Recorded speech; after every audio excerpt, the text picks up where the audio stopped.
What if I told you that everything you thought you knew about biblical Israel was wrong? What if biblical Israel isn't the Jewish people, it isn't the modern state of Israel, and it's not even the Christian church? Stay with me, because what I'm about to show you from scripture is going to reshape your entire view of the Old and New Testaments. At the end of this video, you'll see how every calling, every covenant, and every promise given to biblical Israel was pointing to something far greater than any of it. And the implications will blow your mind. Hi, I'm Vanessa. Welcome to Wholeheartedness. This is one video within my mini-series titled The Bible in Israel. So first, let's be clear on what biblical Israel is not. It's not an ethnic bloodline or genetic family lineage. It's not just the Jewish people. It's definitely not the modern state of Israel. And it's not the Christian church. So if biblical Israel is none of the things that most people assume it to be, then who is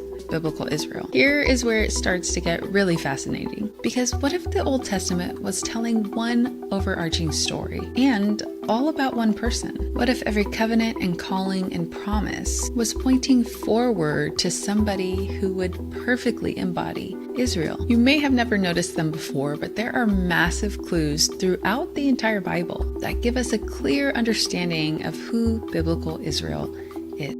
The only valid point she made is that biblical Israel, as far as the people, is not the people over there bombarding Palestinians to smithereens at all. It is not the Christian church. It is not the modern day state of Israel either. That's the only good point she made. Outside of that, the rest of what she's saying is absolutely incorrect, and you don't really know what you are talking about.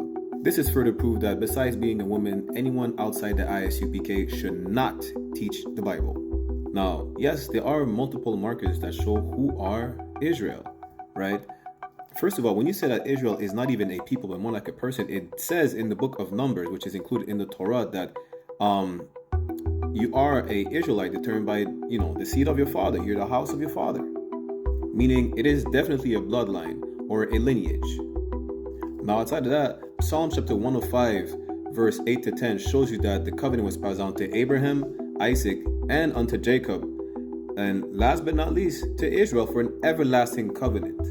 The whole chapter of Deuteronomy, chapter 28, identify as per the curses who are the Israelites.